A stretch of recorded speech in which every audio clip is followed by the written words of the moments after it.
곧 예배가 시작됩니다. 온라인으로 하나님께 드리는 예배에 정성을 다해 임해 주시기 바랍니다. 온 가족이 함께 모여 거룩하게 예배를 드립니다. 부모가 아이들의 훌륭한 영적 교사 역할을 하시길 바랍니다. 단정한 복장으로 예배를 드립니다. 성경책을 지참합니다. 예배 10분 전부터 예배 준비를 완료하고 기도합니다. 올바른 자세로 모든 순서에 정성을 다해 참여합니다. 핸드폰보다는 TV나 컴퓨터 모니터로 예배를 드립니다. 예배에 집중하여 하나님의 은혜를 기대합니다. 헌금은 정성껏 준비해서 우편으로 보내시거나 직접 교회 사무실 헌금함에 봉헌합니다.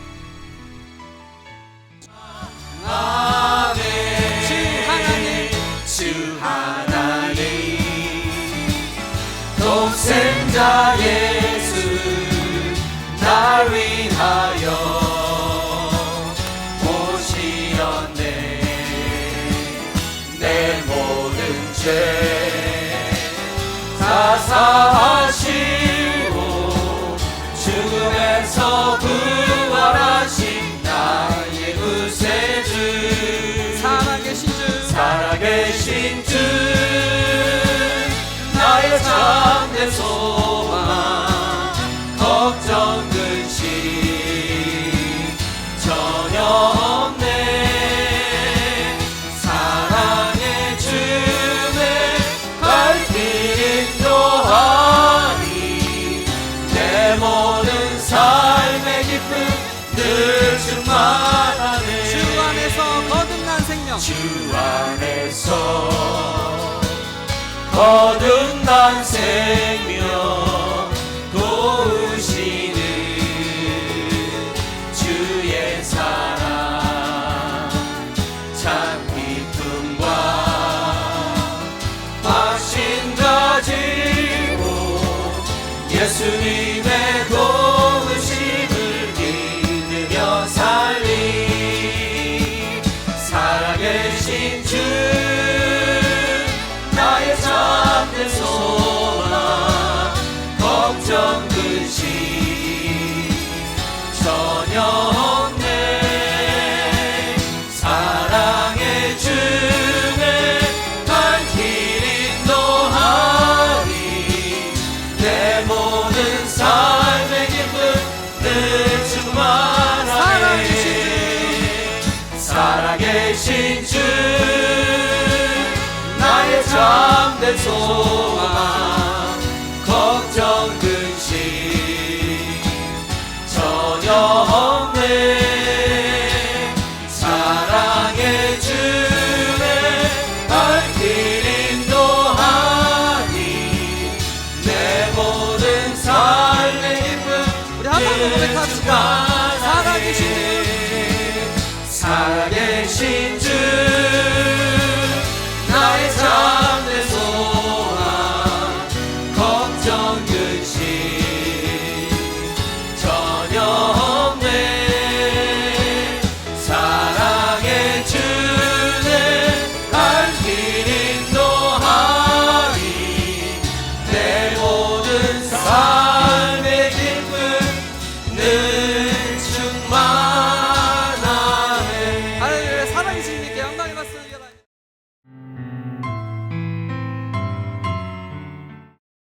만물을 창조하시는 하나님 아버지, 이 새벽 시간에 예배드리고 기도하시게 함을 하나님께 감사와 찬양과 영광을 올려드립니다. 저희는 항상 부족합니다. 또한 나약합니다. 부름받은 하나님의 자녀로서 사명을 다하지 못했음을 고백합니다. 주님이 값없이 주신 구원의 손길에도 깨달지 못하고 우리의 생각이 먼저였음을 회개합니다. 십자가의 보혈의 피로 우리의 죄를 용서하여 주시옵소서. 오늘 하나님의 말씀을 통하여 깨달음을 받아 막힌 문이 열리고 우리의 상한 심령이 회복되는 하나님의 놀라운 역사가 있게 하여 주시옵소서. 또한 우리를 맑은 영으로 회복되게 하여 주시옵기를 간절히 기도함을 통하여 우리의 심령이 강건케 하여 영적 분별력과 통찰력을 가지고 하나님 앞으로 나아가기를 간절히 원하옵나이다. 우리의 성도 중에 원치 않는 육신의 아픔으로 고통 속에 있는 성도, 삶이 고나고 육신의 피곤함으로, 또한 사업 문제, 자녀 문제로 마음의 고통을 안고 있는 상한 심령들이 있습니다. 하나님 아버지, 이 모든 문제들을 주님의 손길로 어루만져 주셔서 깨끗이 치유되게 하여 주시옵기를 간절히 기도합니다. 이제 곧 다가오는 세계 선교대회가 계획된 가운데 선교사에게 남은 시간 지치지 않게 하옵시며, 그 사역이 어떠한 일이 있더라도 성공적으로 잘 이룰 수 있도록 성령님 끝까지 지켜주시고 함께하여 주시옵소서. 또한 이 선교대회를 위하여 뒤에서 헌신과 수고하신 모든 분들께 하나님 복의 복을 더하여 주시옵기를 간절히 원하옵나이다. 이제 하나님 말씀을 대언하실 김창룡 전도사님께 하나님의 진리의 말씀이 우리의 마음의 중심에 새겨지게 하시어 강하고 담대함으로 분별력 있는 삶으로 나아갈 수 있도록 하나님 인도하여 주시옵소서. 또한 욕과 같이 아무리 견디기 어려운 고통과 시련에도 불구하고 인내하며 끝까지 하나님에 대한 신앙을 버리지 않는 믿음을 우리에게도 믿음을 허락하여 주셨기를 원하며, 모든 것을 하시고 모든 것을 이루시는 하나님, 우리의 간절함으로 기도하오니 역사하여 주셨기를 간절히 원하며 우리를 구원하신 예수님의 이름으로 기도합니다. 아멘.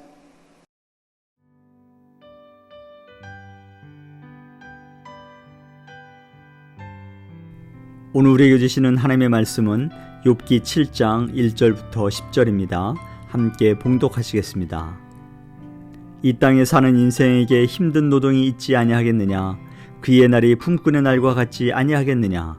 종은 저녁 그늘을 몹시 바라고 품꾼은 그의 삭슬을 기다리나니, 이와 같이 내가 여러 달째 고통을 받으니 고달픈 밤이 내게 작정되었구나. 내가 누울 때면 말하기를 언제나 일어날까, 언제나 밤이 갈까 하며 새벽까지 이리 뒤척 저리 뒤척 하는구나. 내 살에는 구더기와 흙덩이가 의복처럼 입혀졌고 내 피부는 굳어졌다가 터지는구나. 나의 날은 배틀의 북보다 빠르니 희망 없이 보내는구나. 내 생명이 한낮 바람 같음을 생각하옵소서. 나의 눈이 다시는 행복을 보지 못하리이다. 나를 본 자의 눈이 다시는 나를 보지 못할 것이고 주의 눈이 나를 향하실지라도 내가 잊지 아니하리이다. 구름이 사라져 없어짐같이 수월로 내려가는 자는 다시 올라오지 못할 것이오니 그는 다시 자기 집으로 돌아가지 못하겠고 자기 처소도 다시 그를 알지 못하리이다. 아멘. 오늘 우리가 함께 나눌 은혜의 말씀은 욥기 7장 1절부터 10절의 말씀입니다. 오늘 본문에서 욥은 친구들에게 위로받지 못한 슬픔을 토로하면서 자신의 외로움을 하나님께 탄식하고 그리고 하나님의 도우심을 구하는 모습을 보게 되는데요. 오늘 본문을 통해서 역시 말씀하시고 깨닫게 되는 것은 이런 것입니다. 이 세상을 살아가는 동안에 모든 인생은 고난 속에서 살아가고 있음을 우리들은 알게 됩니다. 이 땅에 살아가는 모든 인생에 고난과 역경이 없는 인생은 없다는 것이죠. 크든지 작든지 어느 누구 할 것 없이 다 고난과 역경을 겪는다는 것입니다. 사람은 누구나 자신이 겪는 고난이 가장 크고 견디기 힘들다고 말은 하지만 그 모든 고난과 고통 속에서 하나님은 참된 평안을 주시고 참 안식을 주시는 줄 믿습니다. 그것을 깨닫고 살아가는 우리 모두가 되기를 간절히 소망합니다. 그러면 오늘 본문 말씀을 통해서 우리에게 주시는 교훈이 무엇인지 함께 나누기를 원합니다. 욥은 사람이 살아가는 인생살이가 어렵고 힘들다고 말을 합니다. 본문 1절을 현대 성경은 이렇게 번역하고 있는데요. 인생살이 치열한 전쟁터와 같지 않은가? 날마다 고되고 고된 일 되풀이되는 날 품꾼과 무엇이 다른가? 라고 번역을 하고 있습니다. 욥이 겪고 있는 고난이 얼마나 컸으면 인생살이를 치열한 전쟁터와 같다고 표현을 했겠습니까? 만약에 욥이 이렇게 극한 고난에 처하지 않았다면 욥이 이러한 고백을 할 수 있었을까 하는 그러한 생각을 해보기도 합니다. 욥이야말로 자기 스스로 인생을 헤쳐나올 수 없는 그러한 지경에 이름으로써 이를 깨닫게 되고 자신의 연약함을 고백하기에 이르지 않습니까? 이런 의미에서 그가 억울한 고난을 당한 것 같지만 그 고난이 의미 없는 그러한 고난은 아니었다는 것입니다. 오늘 우리는 욥의 고백을 들으면서 우리 자신들이 얼마나 나약한 존재인지, 그리고 우리가 겪는 고난이 우리에게 어떤 유익을 가져다 주는지 깨닫게 되는 그러한 시간이 되기를 소망합니다. 세상에 어떤 사람도 자기가 잘나서 자기 실력이 뛰어나서 고난을 이겨내고 고난을 극복하는 사람은 없다는 것입니다. 그러한 모든 고난을 통해서 하나님은 우리에게 메시지를 던져주시고 있습니다. 성경의 많은 인물들 중에 정말 잘나고 뛰어난 많은 사람들이 있지만 그 중에 한 명을 꼽으라고 하면 바울 사도가 아닐까 싶습니다. 그런 그가 이런 고백을 합니다. 고린도후서 4장 7절입니다. 우리가 이 보배를 질그릇에 가졌으니 이는 심히 큰 능력은 하나님께 있고 우리에게 있지 아니함을 알게 하려 함이라 라고 고백합니다. 우리의 능력이나 실력이 우리에게 있지 않다는 것이죠. 바울이야말로 얼마나 대단한 사람이었습니까? 좋은 가문에서 태어났고 좋은 환경에서 자랐고 많은 교육을 받았습니다. 기독교적으로 봐도, 그리고 신학적인 기초를 놓은 일이나 선교적인 기초를 쌓은 일이나 많은 성경을 기록한 일들, 그의 업적들을 나열하다 보면 끝이 없을 정도가 아닌가 싶습니다. 그럼에도 불구하고 그의 고백은 모든 것이 자기가 한 것이 아니라 보배이신 예수님께서 자기 안에 계셨기 때문에 그 모든 것들을 할 수 있었다는 고백을 한 것입니다. 이러한 고백이 우리의 삶 가운데 늘 있어지기를 소망해 봅니다. 살아계신 주님 안에 있을 때 우리는 어떤 고난도 이길 수 있을 뿐만이 아니라 그 안에 있을 때 인생의 답을 찾을 수 있고 그 안에서 참된 평안을 누리게 되는 줄 믿습니다. 욥은 본문 2절에서 인간은 누구나 힘든 노동으로 하루하루를 살아가는 품꾼으로 비유를 하고 있는데요, 고된 노동을 하는 사람들이 가장 원하는 것이 무엇입니까? 일을 시작하면 언제나 점심을 먹을까 하며 기다리고, 그리고 점심시간이 지나고 나면, 점심을 먹고 나면 빨리 저녁이 돼서 일을 마치고 집에 들어가서 쉬고 싶은 것이 많은 노동하는 사람들, 많은 직장인들의 생각이 아닐까 싶습니다. 매일같이 삭스를 받는 사람들은 그날 삭스를 받는 시간만을 기다리고 있지 않겠습니까? 종이나 매일같이 삭스를 받는 품꾼들도 저녁이 되면 노동을 끝내고 땀을 식히면서 안식을 취하고 삭스를 받고 즐거워할 수 있는 그런 시간들을 보내지 않습니까? 그러나 정작 욥은 자신은 그렇지 못하다고 한탄을 합니다. 그것이 3절과 4절 말씀인데요, 이와 같이 내가 여러 달째 고통을 받으니 고달픈 밤이 내게 작정되었구나. 내가 누울 때면 말하기를 언제나 일어날까, 언제나 밤이 갈까 하며 새벽까지 이리 뒤척 저리 뒤척 하는구나. 그렇습니다. 욥에게는 밤이 안식의 시간, 쉼을 가질 수 있는 시간이 아니라 오히려 고통의 시간이고, 그 시간이 빨리 지나가기만을 기다리는 그러한 고난의 시간이었다는 것입니다.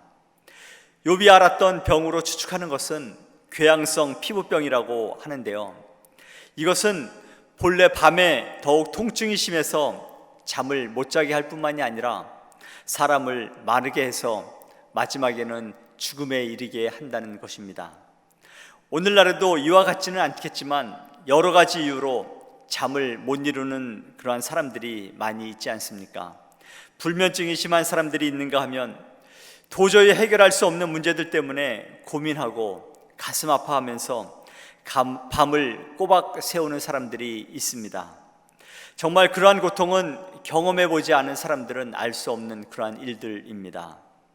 솔로몬이 우리를 깨닫게 하는 말을 합니다. 전도서 5장 12절입니다. 노동자는 먹는 것이 많든지 적든지 잠을 달게 자거니와 부자는 그 부요함 때문에 자지 못하느니라 라고 말합니다.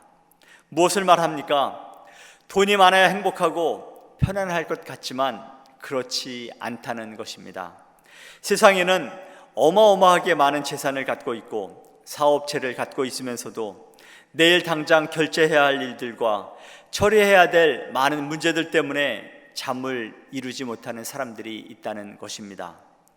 제가 LA에서 컴퓨터 일을 하고 있을 때 저희 거래처 사장님 중에 정말 돈이 많은 사장님이 계셨습니다.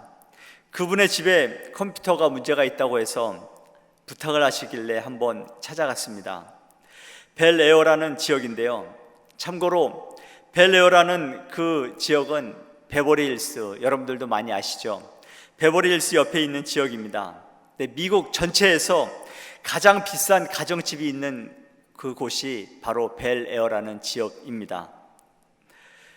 그 사장님의 집은 산 중턱에 자리 잡고 있는데요. 집에 가니까 어느 여자분이 안내를 하시길래 사모님인 줄 알았습니다. 나중에 알고 보니까 사장님은 재산이 너무 많아서 재산 문제 때문에 원치 않게 이혼을 하셨다고 합니다. 아들과 둘만 사시는데요. 그 넓은 집에 사장님은 새벽에 일찍 출근해서 밤늦게 돼서야 집에 돌아오신다고 합니다. 그 집안에 멋진 풍경을 보고 여유롭게 즐기시는 분은 집을 관리하시는 그러한 분이셨다는 것입니다. 사장님은 돈 버느라고 정신없이 일에 묻혀서 밤에 잠도 제대로 못 자고 살아가시는데 얼마나 안타까운지 모릅니다. 사랑하는 성도 여러분, 하루 일과를 마치고 평안히 잠들고 아침에 개운하게 일어날 수 있다면 그것이야말로 하나님의 은혜이고 하나님의 크신 사랑이신 줄 믿으시기 바랍니다. 그것에 감사가 넘치며 살아가는 여러분과 제가 되기를 소망합니다. 재물의 많고 적음이 중요한 것이 아니라 평범하게 보이는 일상 속에 하나님의 놀라운 축복이 담겨 있음을 깨닫고 살아가는 우리 모두가 되기를 소망해 봅니다. 욥은 자신이 겪고 있는 고난과 육체적인 고통이 얼마나 심각한지를 탄식을 합니다. 5절입니다. 내 살에는 구더기와 흙덩이가 의복처럼 입혀졌고 내 피부는 굳어졌다가 터지는구나. 몸은 썩어 들어가서 구더기가 생기고 상처가 났던 자리는 굳은 것처럼 아물면서 피부가 온전하지 못하다는 것이죠. 이렇게 힘들고 어려운 고난의 시간들이 어찌나 빠르게 흘러가는지 배틀의 북보다 빠르다고 비유를 하고 있습니다. 그리고 그의 인생이 아무런 희망이 없이 흘러가고 있음을 한탄하는 모습을 우리는 보게 됩니다. 자신은 육체적으로 망했고 영혼 또한 영원히 소망이 없다는 그러한 인식이 그를 더욱 힘들게 하고 있습니다. 그런데 그런 모든 고통의 시간이 빨리 흘러가는 것처럼 얘기하는 것 같지만 욥이 깨닫는 것은 그렇게 흘러가는 시간들이 아무런 희망도 없이 덧없이 허무하게 끝나는 인생이 될 것 같기에 하나님께 자신의 인생을 찾아주심을 바라고 있음을 보게 됩니다. 7절을 같이 보겠습니다. 내 생명이 한낱 바람 같음을 생각하옵소서. 나의 눈이 다시는 행복을 보지 못하리이다. 욥은 여기에서 단지 시간이 빠르게 지나가는 것에 대한 안타까움을 토로하는 것 같지만 그것보다 그의 삶에 하나님이 주시는 기쁨과 감사의 시간을 누릴 그런 기회가 사라지고 아무런 소망이 없이 살아가고 있는 것에 대해서 하나님께서 자신의 삶을 돌아보고 그리고 자신의 인생을 다시 한번 돌봐 주실 것을 기도하는, 호소하는 것을 보게 됩니다. 물론 욥에게는 죽음 이후에 하나님 앞에 서게 되리라는 믿음이 있었습니다. 우리도 마찬가지로 부활과 함께 영생이 있음을 믿고 있지 않습니까? 만일 우리에게 부활과 영생이 없다면 이 땅에서의 고난과 고통의 시간이 정말 억울하기 그지 없을 것입니다. 단 한 번뿐인 이 세상을 굳이 도덕적으로 살거나 금욕적으로 살아야 할 이유가 있을까 하고 생각할 수도 있지 않겠습니까? 착하게 살거나 악하게 살거나 죽으면 그것으로 모든 것이 끝이라면 이 세상에서 가장 불쌍한 사람은 기독교인이 아니겠습니까? 하지만 그렇지 않다는 것을 우리는 너무 잘 알고 있지 않습니까? 이 땅에 살아가는 모든 사람들이 원하든지 원치 않든지 간에 마지막 때에 부활이 있다는 것입니다. 예수님을 믿은 사람은 영생의 부활로, 그렇지 않은 사람은 심판의 부활로 나아온다는 것입니다. 이러한 부활의 확신이 우리에게 있을 때 우리는 이 세상에서 겪는 환난을, 그리고 이 세상에서 겪는 억울한 일이나 고난이나 이 모든 것들을 감사하고 겪어낼 수 있지 않겠습니까? 그래서 예수님도 우리에게 이렇게 권면하십니다. 요한복음 16장 33절입니다. 이것을 너희에게 이르는 것은 너희로 내 안에서 평안을 누리게 하려 함이라. 세상에서는 너희가 환난을 당하나 담대하라. 내가 세상을 이기었노라 라고 말씀하십니다. 사랑하는 성도 여러분, 이 세상에서 구차하게 살지 말고 하나님의 백성으로 당당하게 그리스도인의 자존심을 갖고 살아가시기를 바랍니다. 아무리 주어진 환경이 어렵고 힘들어도 하나님의 백성으로서의 신앙과 품위를 갖고 사시는 여러분과 제가 되기를 소망합니다. 세상살이는 믿는 사람에게나 믿지 않는 사람에게나 만만하지 않습니다. 오히려 믿는 그리스도인들에게는 더욱 어려울 수 있습니다. 왜냐하면 사탄이 가만두지 않기 때문이죠. 하나님을 더 잘 믿어보려고 하면 할수록 일이 꼬이는 것 같고 실타래 엉키듯이 더 어렵게 느껴질 때도 있습니다. 하지만 그때야말로 바로 하나님이 우리를 주목하실 때인 줄 믿습니다. 하나님은 우리가 그 어떤 상황 가운데서도 하나님을 주목하고 하나님 안에서 인내하기를 원하고 계시기 때문입니다. 교회의 어르신들의 지나간 얘기를 듣다 보면 시간 가는 줄 모릅니다. 그 삶의 이야기를 듣다 보면 눈물이 글썽이게 되기도 합니다. 정말 어려운 고난의 시간도 지나고 감당하기 어려운 고통의 순간들이 있었음을 보고 느끼게 됩니다. 그런데 그 순간마다 하나님의 인도하심과 하나님의 손길이 있었음을 고백하는 것을 보면서 정말 감사하지 않을 수 없습니다. 많은 분들의 지나간 과거의 얘기를 들으면서 깨닫는 것이 있는데요, 그 오랜 세월을 살아오시면서 평범한 그러한 시간들은 추억의 앨범 속에 없다는 것입니다. 한결같이 어렵고 힘들고 말로 다할 수 없는 고난의 시간들을 말씀하시는 것을 보게 됩니다. 그 당시는 얼마나 힘드셨겠습니까? 하지만 그 시간들을 잘 지내고 잘 견뎌내고 하나님의 도우심으로 잘 이겨냈던 것들을 돌아보시면서 말씀을 하신다는 것이죠. 세상에는 어느 누구도 고난을 원하는 사람은 없습니다. 하지만 고난은 우리 인생의 근육을 단련하고 더욱 건강하게, 더욱 강건하게 하는 그러한 보약과도 같은 것 아니겠습니까? 지금 여러 가지 문제로 어렵고 힘들고 어찌해야 할지 몰라 눈물로 시간을 보내는 분이 계십니까? 하나님께 모든 것을 내려놓고 엎드리시기를 바랍니다. 사랑의 하나님, 능력의 하나님은 반드시 우리의 문제를 해결해 주실 뿐만이 아니라 이 고난의 시간들이 우리의 인생의 근육을 단단하게 키워줄 수 있는 그러한 복된 시간이 될 줄 믿습니다. 고난은 하나님을 깊이 있게 만날 수 있는 그러한 지름길입니다. 다윗은 이렇게 고백하지 않습니까? 시편 23편 4절입니다. 내가 사망의 음침한 골짜기로 다닐지라도 해를 두려워하지 않을 것은 주께서 나와 함께 하심이라. 주의 지팡이와 막대기가 나를 안위하시나이다. 우리말 성경으로 한 번 더 읽어드리겠습니다. 내가 죽음의 그림자가 드리운 골짜기를 지날지라도 악한 것을 두려워하지 않는 이유는 주께서 나와 함께 계시기 때문입니다.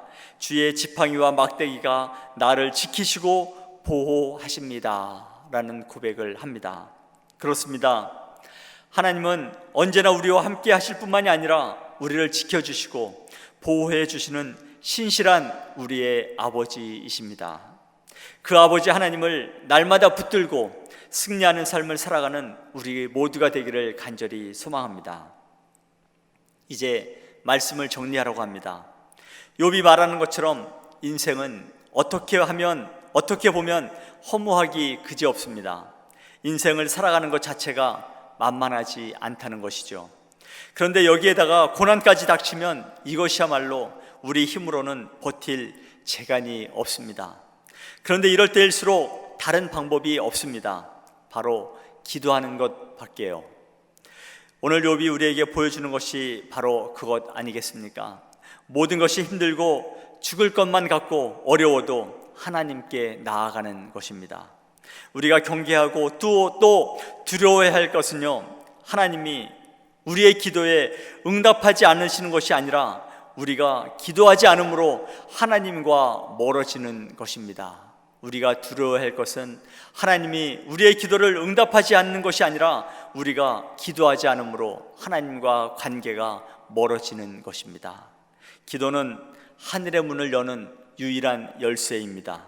오늘도 기도를 통해 승리의 삶을 살아가는 여러분과 제가 되기를 다시 한번 간절히 소망합니다.